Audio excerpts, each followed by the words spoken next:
Eu guardei minhas joias, lá, e fui roubada por um oficial russo bruto em um ano. E você os deixou morrer, Sachon reiterou. Eram crias baratas.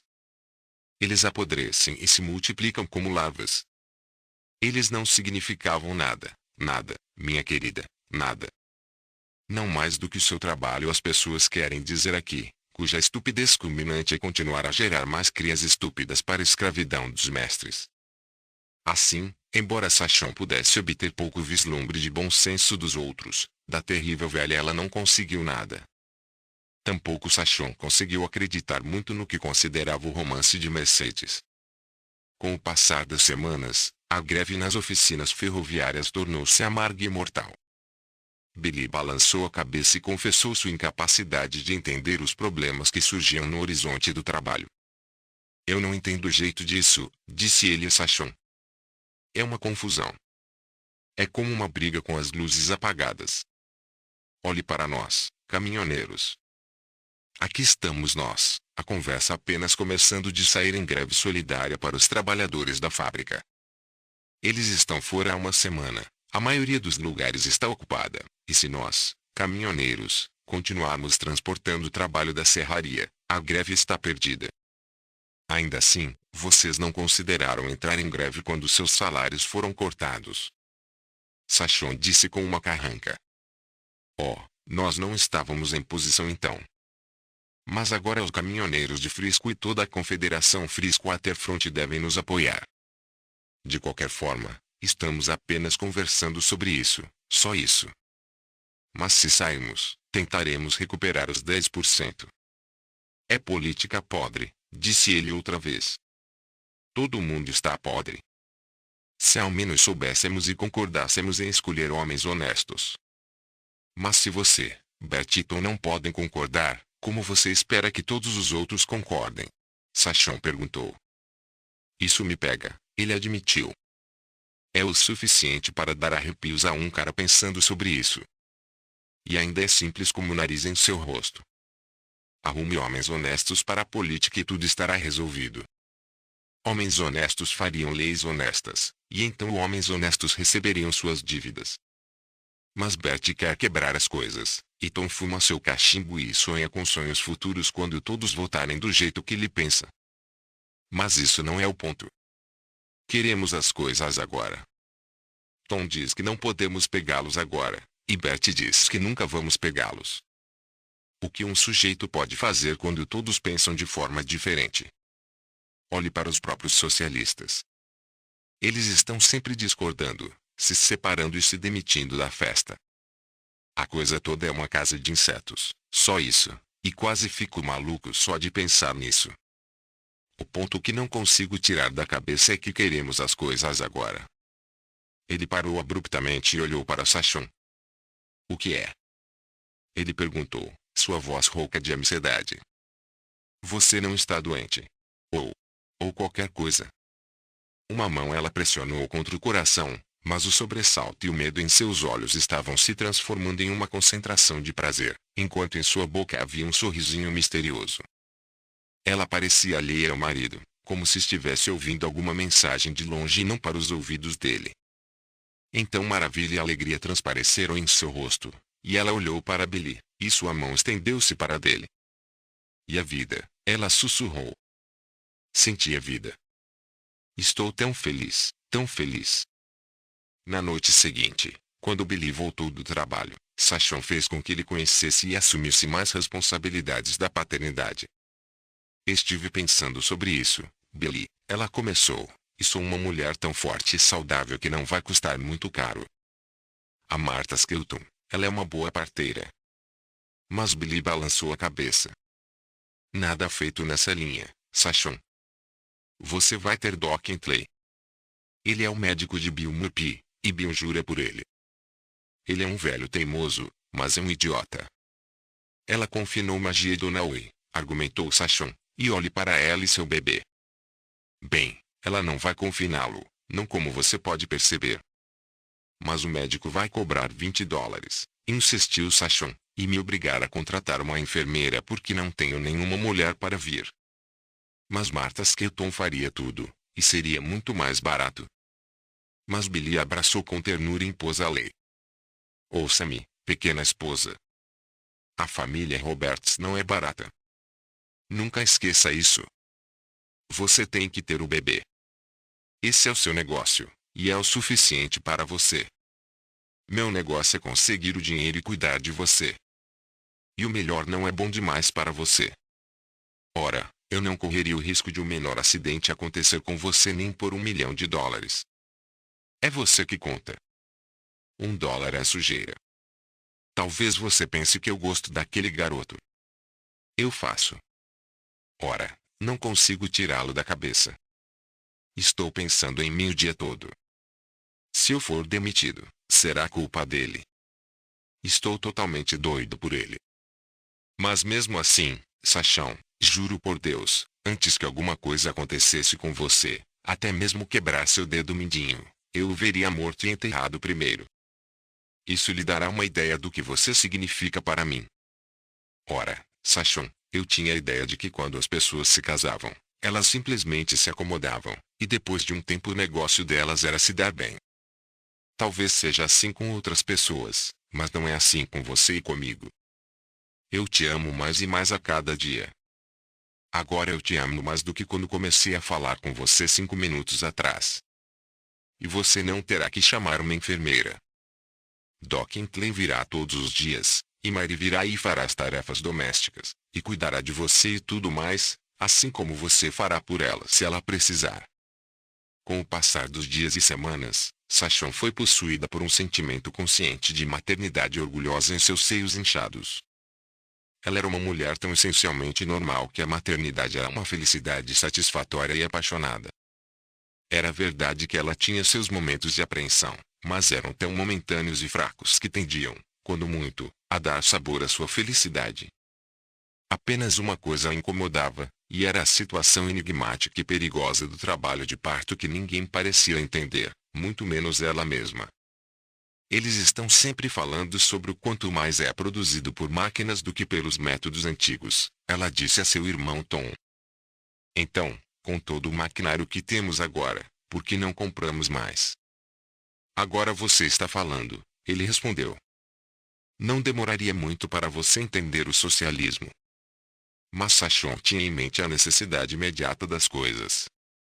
Tom, há quanto tempo você é socialista? 8 anos. E você não ganhou nada com isso? Mas nós iremos. Com o tempo.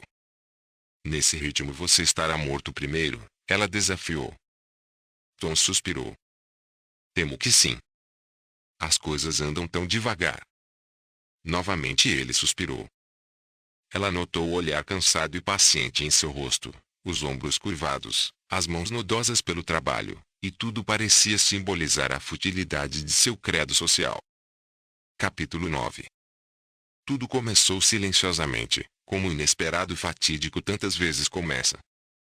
Crianças, de todas as idades e tamanhos, brincavam na rua, e Sachon, pela janela aberta da frente, as observava e sonhava acordada com seu filho que logo nasceria. O sol suavizou pacificamente e um leve vento da baía esfriou o ar e deu-lhe um sabor salgado. Uma das crianças apontou para a rua Penny, na direção da 7ª. Todas as crianças pararam de brincar, olharam e apontaram. Eles se formaram em grupos, os meninos maiores, de 10 a 12 anos, sozinhos, as meninas mais velhas segurando ansiosamente as crianças pequenas pelas mãos ou reunindo-as em seus braços. Sachon não conseguia ver a causa de tudo isso, mas ela podia adivinhar quando viu os meninos maiores correrem para a sarjeta, pegarem pedras e se esgueirarem pelos becos entre as casas. Meninos menores tentavam imitá-los.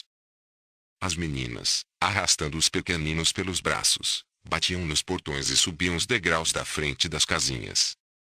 As portas bateram atrás deles, e a rua estava deserta, embora aqui e ali persianas fossem abertas para que mulheres com rostos ansiosos pudessem espiar. Sachon ouviu o trem da parte alta da cidade bufando e bufando ao sair da Center Street. Então, da direção da 7ª, veio um rugido rouco e gutural. Ainda assim, ela não conseguia ver nada e lembrou-se das palavras de Mercedes e Jeans, eles são como cães que discutem por ossos. Empregos são ossos, você sabe. O rugido se aproximou e Sachon, inclinando-se para fora, viu uma dúzia de fura-greves, conduzidos por tantos policiais especiais e Pinkertons, descendo a calçada do seu lado da rua. Eles vinham compactos, como se disciplinados, enquanto atrás, desordenados, gritando confusos, abaixando-se para pegar pedras, estavam 75 ou 100 dos lojistas em greve. Sachon descobriu-se tremendo de apreensão, sabia que não devia e se controlou. Ela foi ajudada nisso pela conduta de Mercedes e Jeans. A velha saiu pela porta da frente, arrastando uma cadeira, na qual se sentou calmamente no pequeno degrau no topo da escada. Nas mãos da polícia especial estavam os clubes. Os Pinkertons não carregavam armas visíveis. Os grevistas, incitando por trás, pareciam contentes em gritar sua raiva e ameaças, e coube às crianças precipitar o conflito. Do outro lado da rua, entre as casas ou sem Lison, veio uma chuva de pedras. A maioria deles falhou, embora um tenha atingido uma crosta na cabeça. O homem não estava a mais de 6 metros de Sachon. Ele cambaleou em direção à cerca frontal dela, sacando um revólver. Com uma das mãos limpou o sangue dos olhos e com a outra descarregou o revólver na casa de Lison. Um Pinkerton agarrou seu braço para evitar um segundo tiro e o arrastou. No mesmo instante, um rugido mais selvagem se elevou dos atacantes, enquanto uma saraivada de pedras veio entre a casa de Sachon e a de Magia Donnelly. Os fura-greves e seus protetores se posicionaram, sacando revólveres.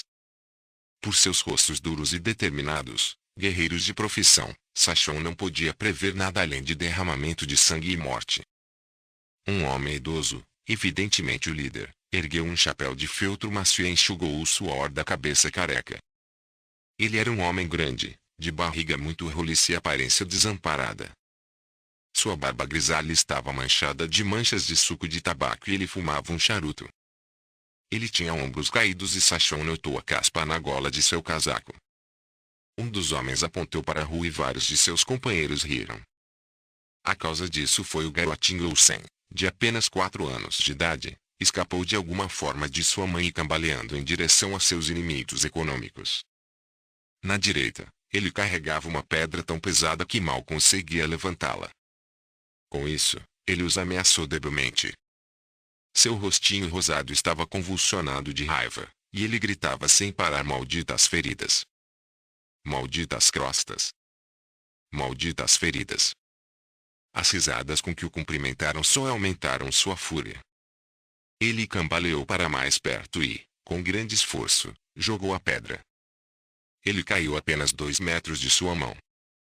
Isso Sachon viu, e também a senhora Olsen correndo para a rua para seu filho. Um barulho de tiros de revólver dos atacantes chamou a atenção de Sachon para os homens abaixo dela. Um deles xingou bruscamente e examinou o bíceps de seu braço esquerdo, que pendia frouxamente ao seu lado. Pela mão ela viu o sangue começando a pingar. Ela sabia que não deveria ficar e assistir, mas a memória de seus ancestrais lutadores estava com ela, enquanto ela não possuía mais do que o medo humano normal, se é que tinha, menos. Ela esqueceu seu filho na erupção da batalha que irrompeu em sua rua tranquila. E ela esqueceu os grevistas e tudo mais, espantada com o que havia acontecido com o líder barrigudo e fumante de charuto. De alguma forma estranha, ela não sabia como, a cabeça dele ficou presa no pescoço entre os topos das estacas de sua cerca. Seu corpo pendia para fora, os joelhos mal tocando o chão. Seu chapéu havia caído, e o sol iluminava sua calvície com um brilho impressionante. O charuto também havia sumido. Ela viu que ele estava olhando para ela. Uma mão, entre as estacas, parecia acenar para ela, e quase parecia piscar para ela jocosamente, embora ela soubesse que era a contorção de uma dor mortal. Possivelmente 1 segundo, ou, no máximo, 2 segundos, ela olhou para isso, quando foi despertada pela voz de Bert. Ele corria pela calçada, em frente à casa dela, e atrás dele atacava vários outros atacantes, enquanto gritava: vamos, Moegans! Nós os pregamos na cruz. Na mão esquerda trazia um cabo de picareta, na direita um revólver, já vazio, pois girava o cilindro em vão enquanto corria. Com uma parada abrupta, deixando cair o cabo da picareta, Ele girou um pouco, de frente para o portão de Sachon.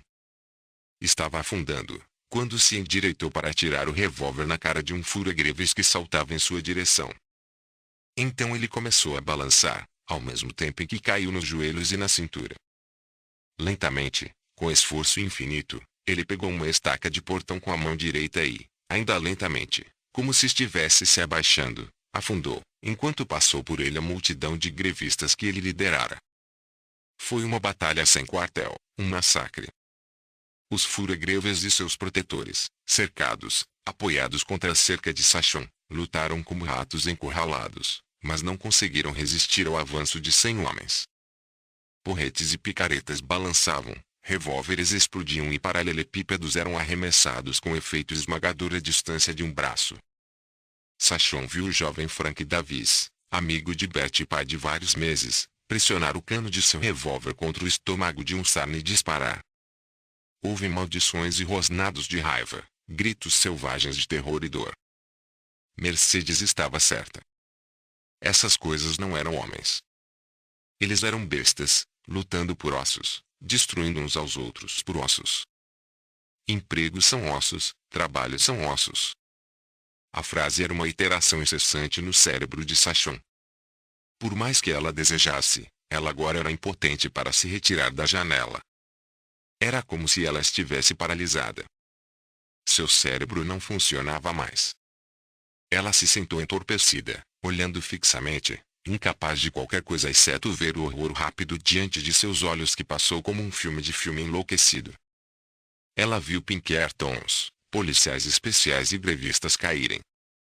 Uma crosta, terrivelmente ferida, de joelhos implorando por misericórdia, foi chutada no rosto. Enquanto ele se esparramava para trás, outro atacante, de pé sobre ele, disparou um revólver em seu peito, rápida e deliberadamente, repetidas vezes, até que a arma estivesse vazia. Outro fura-greves, apoiado nas estacas por uma mão agarrada à garganta, teve o rosto desfeito pela coronha de um revólver.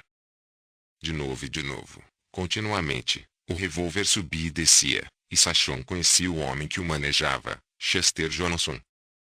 Ela o conheceu em bailes e dançou com ele antes de se casar. Ele sempre foi gentil e de boa índole. Ela se lembrou da noite de sexta-feira, depois de um show da banda do City Hall, quando ele a levou com outras duas garotas para Tonista Mare Grotto na Rua 13. E depois disso todos foram ao Pabst's Café e beberam um copo de cerveja antes de irem para casa. Era impossível que este pudesse ser o mesmo Chester Johnson. E enquanto ela olhava, ela viu o líder barrigudo, ainda preso pelo pescoço entre os piquetes, sacar um revólver com a mão livre e, apertando os olhos horrivelmente de lado, pressionar o cano contra o lado de Chester. Ela tentou gritar um aviso. Ela gritou, e Chester olhou para cima e a viu. Nesse momento, o revólver disparou e ele caiu de bruços sobre o corpo do fura-greves. E os corpos de 3 homens pendurados em sua cerca de estacas. Tudo pode acontecer agora. Sem surpresa, ela viu os grevistas pularem a cerca, pisoteando seus poucos gerânios e amores perfeitos na terra enquanto fugiam entre a casa de Mercedes e dela.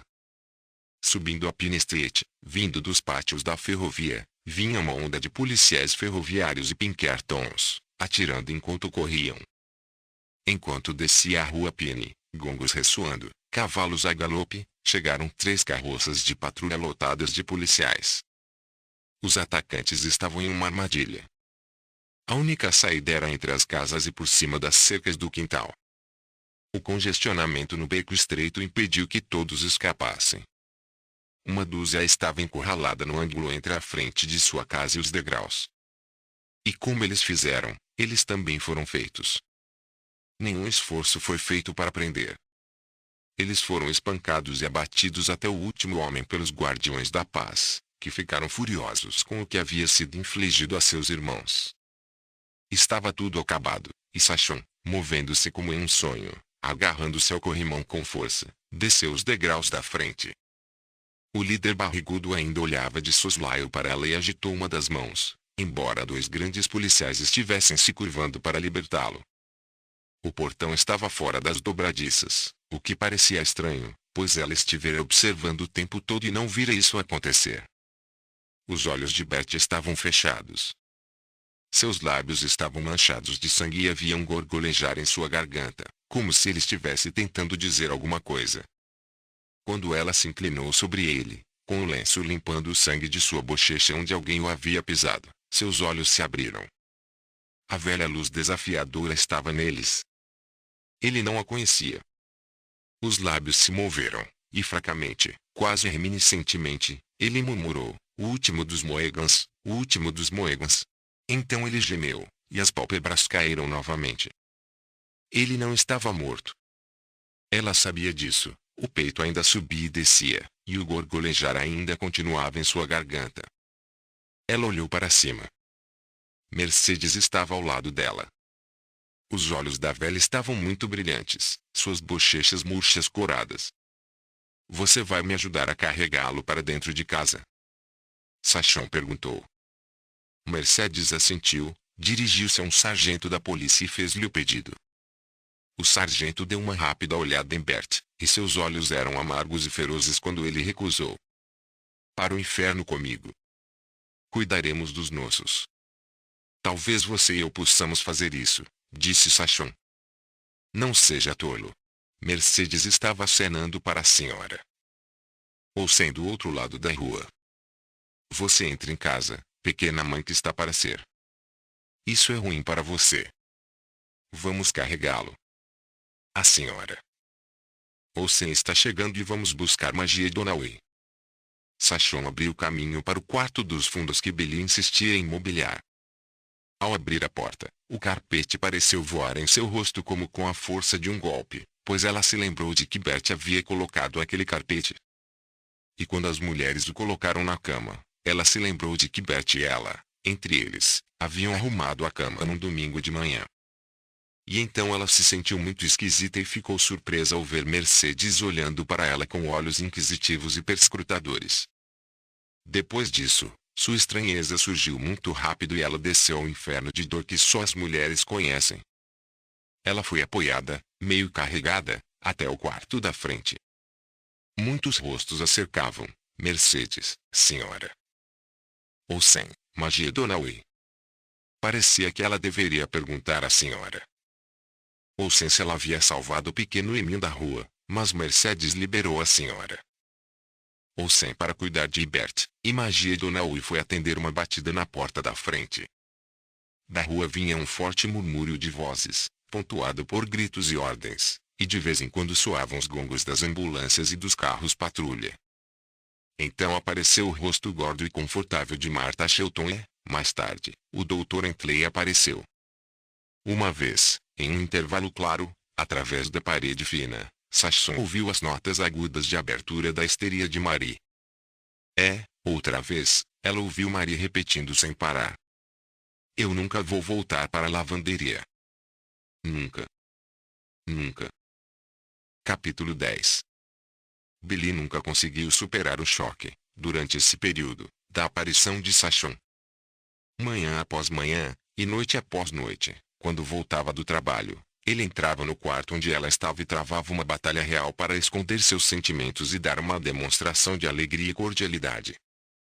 Ela parecia tão pequena deitada ali, tão pequena, encolhida e cansada, e ainda assim tão infantil em sua pequenez.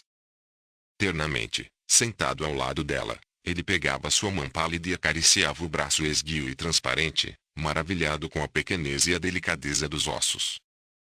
Uma de suas primeiras perguntas, intrigantes tanto para Billy quanto para Marie, foi: "Eles salvaram o pequeno Emil Olsen?" E quando ela contou a eles como ele havia atacado, sozinho, todos os 24 guerreiros, o rosto de Billy brilhou com apreciação. "O pequeno patife," ele disse. "Esse é o tipo de criança de quem se orgulhar." Ele parou desajeitadamente, e seu medo muito evidente de que ele a tivesse machucado tocou Sachon. Ela estendeu a mão para ele. "Billy," ela começou, então esperou até que Marie saísse da sala. "Eu nunca perguntei antes, não que isso importe. Agora. Mas eu esperei que você me dissesse." "Foi isso." Ele balançou sua cabeça. "Não, era uma menina. Uma garotinha perfeita. Só. Foi cedo demais. Ela apertou sua mão, e quase foi ela que simpatizou com ele em sua aflição. Eu nunca disse a você, Billy, você estava tão determinado a um menino, mas planejei, mesmo assim, se fosse uma menina, chamá-la de Daisy. Você se lembra, esse era o nome da minha mãe. Ele acenou com aprovação. Diga, Sachon, você sabe que eu queria um menino como o próprio idiota. Bem, eu não me importo agora. Acho que estou querendo uma garota da mesma forma, e, bem, espero que a próxima seja a chamada. Você não se importaria, não é? O que? Se chamássemos com o mesmo nome, Daisy. Ah, Billy. Eu estava pensando exatamente a mesma coisa. Então seu rosto ficou severo enquanto ele prosseguia. Só que não vai haver um próximo. Eu não sabia como era ter filhos antes. Você não pode correr mais riscos assim. Ouço o homem grande, forte e medroso falar. Ela zombou, com um sorriso pálido. Você não sabe nada sobre isso. Como pode um homem? Eu sou uma mulher saudável e natural. Tudo estaria bem desta vez se toda aquela luta não tivesse acontecido. Onde enterraram Bert? Você sabia? O tempo todo. E onde está Mercedes? Ela não aparece há 2 dias. O velho Barry está doente. Ela está com ele. Ele não disse a ela que o velho vigia noturno estava morrendo, 2 paredes finas e meia dúzia de pés de distância. Os lábios de Sachon tremiam e ela começou a chorar fracamente, agarrando-se à mão de Billy com as duas. Eu não consigo evitar, soluçou ela. Eu estarei bem em 1 minuto. Nossa garotinha, Billy. Pense nisso. E eu nunca vi. Ela ainda estava deitada em sua cama, quando, uma noite, Maria achou por bem ir romper em amargas ações de graças por ter escapado e estar destinada a escapar do que Sachon havia passado. Ah, do que você está falando? Perguntou Billy. Você vai se casar de novo algum dia, com certeza, como feijão é feijão. Não para o padrinho vivo, ela proclamou. E não há nenhuma chamada para ele. Há muitas pessoas no mundo agora, caso contrário, porque há 2 ou 3 homens para cada trabalho. E, além disso, ter filhos é terrível demais. Sachon, com um olhar de paciente sabedoria em seu rosto que se tornou glorificado enquanto ela falava, respondeu.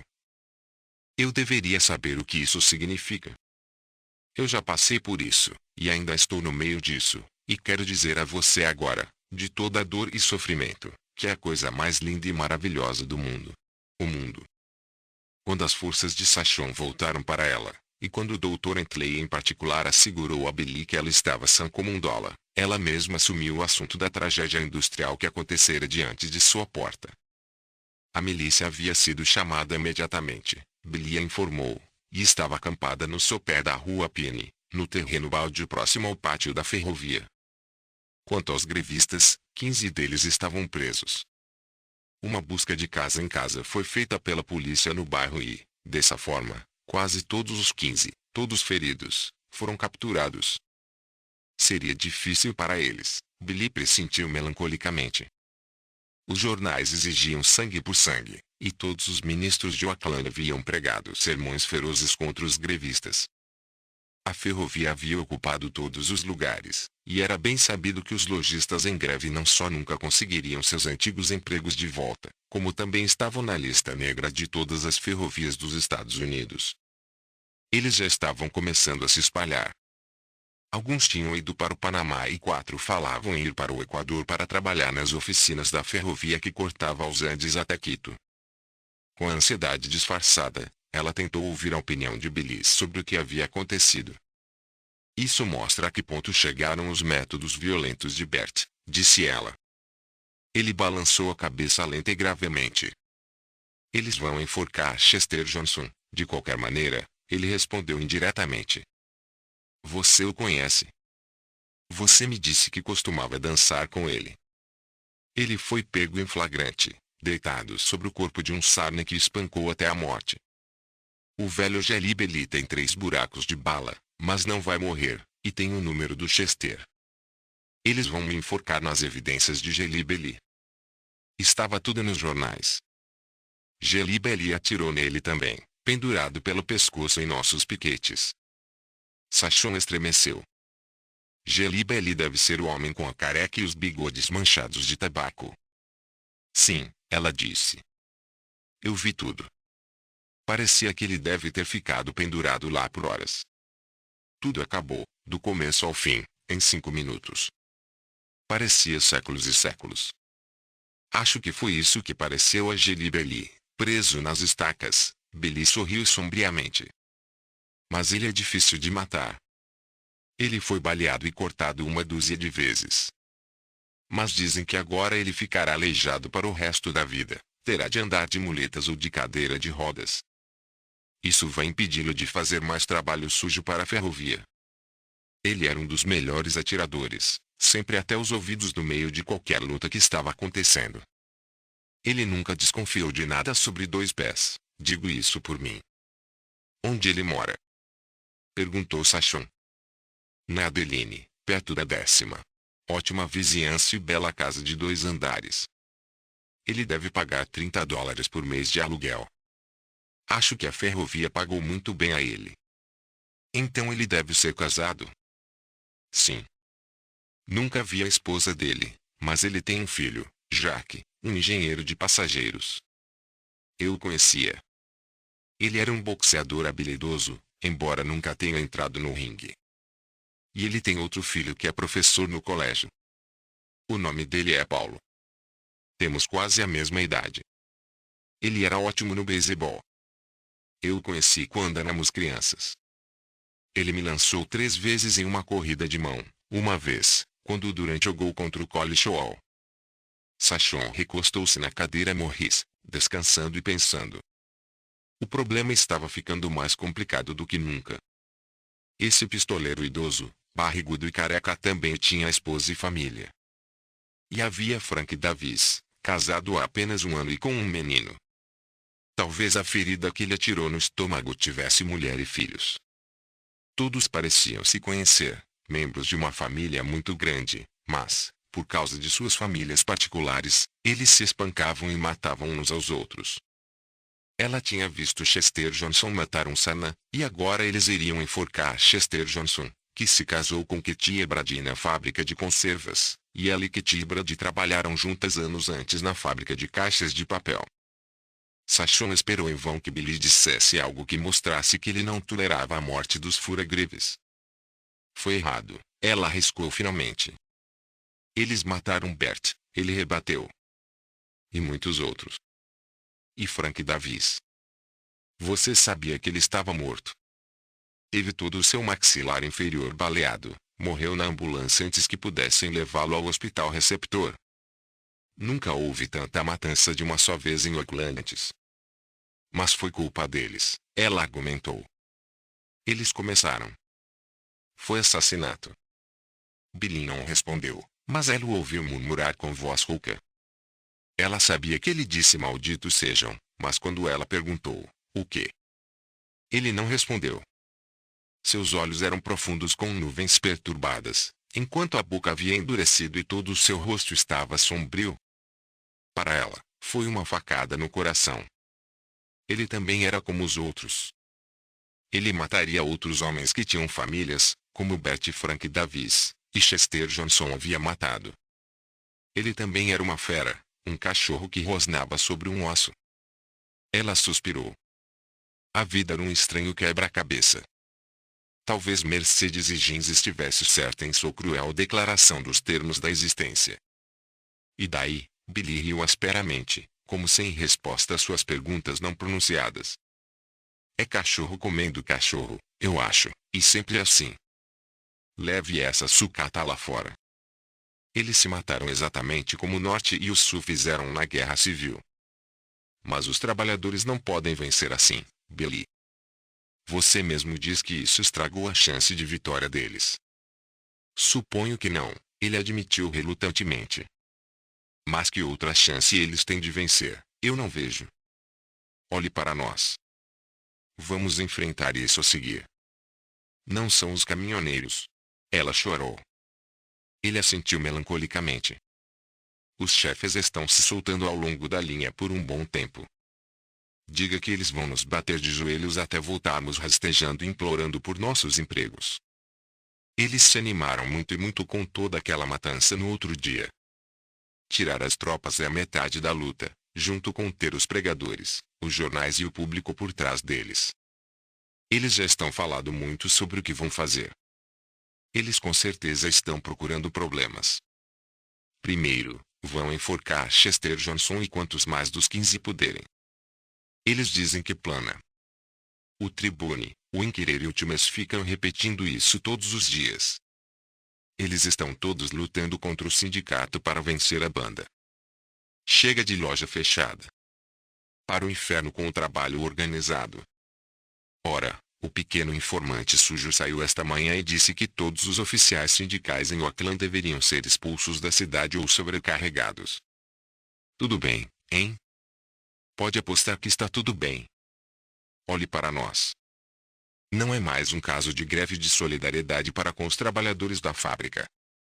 Temos nossos próprios problemas. Eles demitiram nossos 4 melhores homens, aqueles que sempre estiveram nos comitês da conferência. Fê-lo sem justa causa. Eles estão procurando encrenca, como eu disse, e eles vão conseguir também, se não tomarem cuidado. Recebemos nossa dica da Confederação Free Squatter Front. Com eles nos apoiando, iremos alguns. Você quer dizer que vai atacar? Sachon perguntou. Ele abaixou a cabeça. Mas não é isso que eles querem que você faça. Pela maneira como eles estão agindo. Qual é a diferença? Billy encolheu os ombros e continuou. É melhor fazer greve do que ser demitido.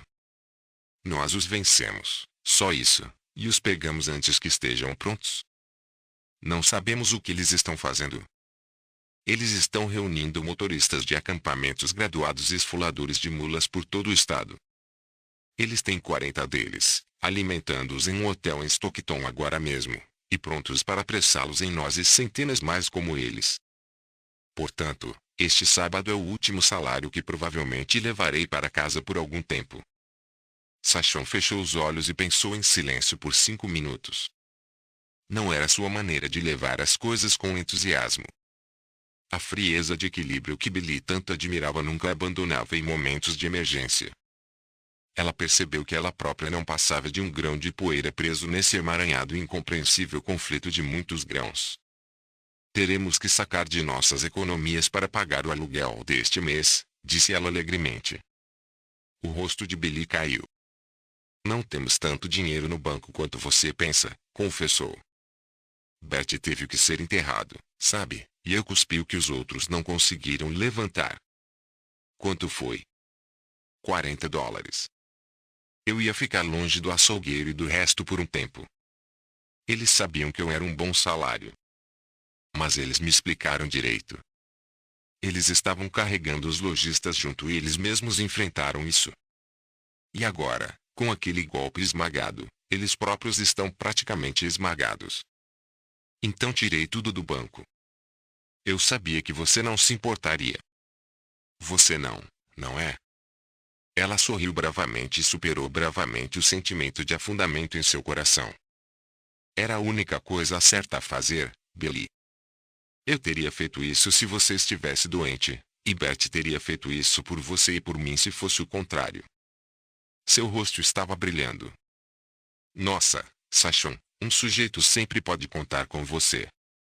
Você é como minha mão direita. É por isso que digo sem mais bebês. Se eu perder você, ficarei aleijado para o resto da vida. Temos que economizar, ela refletiu, acenando com apreço. Quanto tem no banco? Apenas cerca de $30.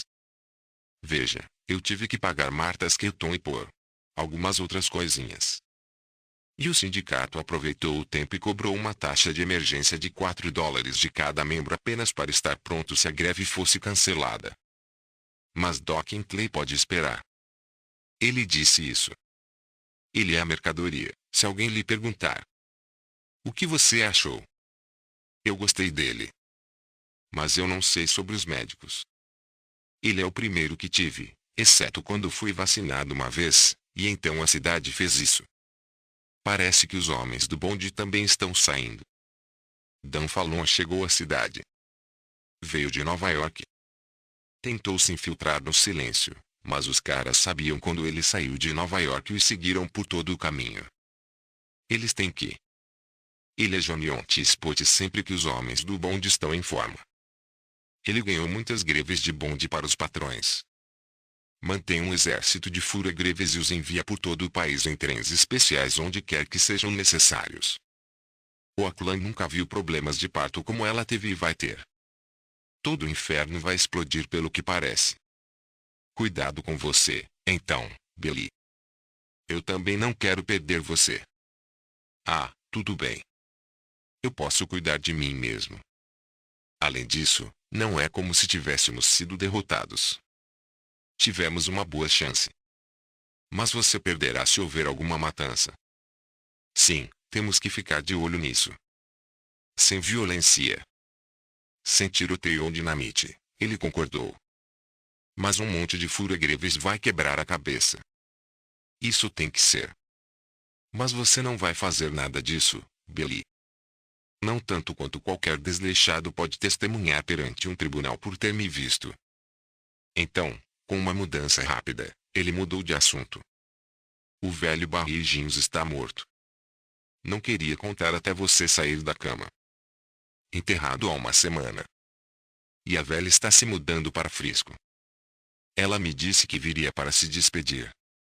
Ela ficou muito bem ao seu lado nos primeiros dias e mostrou a Martha Shelton alguns que a deixaram com o cabelo cacheado. Ela pegou a cabra de Martha desde o salto. Capítulo 11. Com Billy em greve e ausente cumprindo piquetes, e com a saída de Mercedes e a morte de Hubert, Sachon ficou muito entregue a si mesmo em uma solidão que mesmo em alguém com a mente saudável como ela não poderia deixar de produzir morbidez. Marie também partira, tendo falado vagamente em arranjar um emprego doméstico no Piemonte.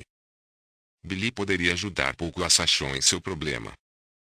Ele vagamente sentiu seu sofrimento, sem compreender o alcance e intensidade dele. Ele era muito prático e, por seu próprio sexo, muito distante da tragédia íntima que era dela. Na melhor das hipóteses, ele era um estranho, um espectador amigável que via pouco. Para ela, o bebê tinha sido rápido e real. Ainda foi rápido e real. Esse era o problema dela. Por nenhum esforço deliberado de vontade ela poderia preencher o doloroso vazio de sua ausência. Sua realidade tornou-se, às vezes, uma alucinação. Ainda estava em algum lugar, e ela precisava encontrá-lo.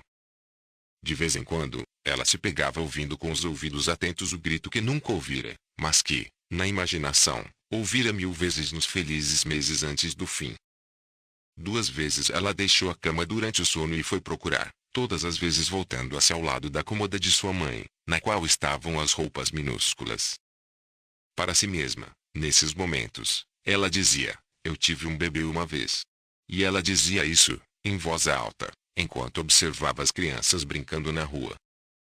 Um dia, nos bondes da Rua 8ª, uma jovem mãe sentou-se ao lado dela, com um bebê cantando em seus braços. E Sachon disse a ela: eu tive um bebê uma vez. Morreu. A mãe olhou para ela, assustada, meio que apertou o bebê em seus braços, com ciúmes, ou como se estivesse com medo. Então ela suavizou quando disse: pobrezinho. Sim, Sachon assentiu. Morreu. Lágrimas brotaram em seus olhos, e o relato de sua dor parecia ter trazido alívio. Mas durante todo o dia ela sofria de um desejo quase irresistível de recitar sua tristeza para o mundo, para o caixa do banco, para o andarilho idoso dos Salingers, para a mulher cega, guiada por um garotinho, que brincava de a sanfona, para todos, menos para o policial. A polícia era uma criatura nova e terrível para ela agora. Ela os vira matar os grevistas tão impiedosamente quanto os grevistas haviam matado os fura-greves. E, ao contrário dos grevistas, os policiais eram assassinos profissionais. Eles não estavam lutando por empregos. Eles fizeram isso como um negócio. Eles poderiam ter feito prisioneiros naquele dia, no ângulo entre os degraus da frente e a casa. Mas eles não tinham. Inconscientemente, sempre que se aproximava de um, ela esgueirava-se pela calçada para ficar o mais longe possível dele. Ela não raciocinou, mas mais fundo do que a consciência era a sensação de que eles eram típicos de algo hostil a ela e ao dela. Na esquina da Exit com a Broadway, esperando seu carro voltar para casa, o policial da esquina a reconheceu e a cumprimentou. Ela ficou branca até os lábios e seu coração palpitou dolorosamente. Era apenas Nader Maman, mais gordo, de rosto mais largo, aparência mais alegre do que nunca. Ele se sentou do outro lado do corredor por 3 períodos na escola. Ele e ela foram monitores juntos dos cadernos de redação por um período. No dia em que a fábrica de pólvora explodiu em Pinole, quebrando todas as janelas da escola, ele e ela não se juntaram à corrida de pânico para sair de casa. Ambos permaneceram na sala, e o irado diretor os exibiu, de sala em sala, para as classes covardes, e depois os recompensou com um mês de férias na escola. E depois disso Nader Maman se tornou policial e se casou com Alena Egland, e Sachon soube que eles tiveram 5 filhos. Mas, apesar de tudo isso, ele agora era um policial e Billy agora era um atacante. Não poderia Nader Maman algum dia espancar e atirar em Billy, assim como aqueles outros policiais espancaram e atiraram nos atacantes em seus degraus da frente. Qual é o problema, Sachon? Ele perguntou. Doente. Ela assentiu e engasgou, incapaz de falar, e começou a se mover em direção ao carro que estava parando. Eu ajudo você, ele ofereceu. Ela se encolheu longe de sua mão. Não, eu estou bem, ela engasgou apressadamente. Eu não vou aceitar. Esqueci uma coisa. Ela se virou vertiginosamente, subindo a Broadway até a 9ª. 2 quarteirões ao longo da 9ª, ela virou na Clay e voltou para a rua Egg, onde esperou por outro carro.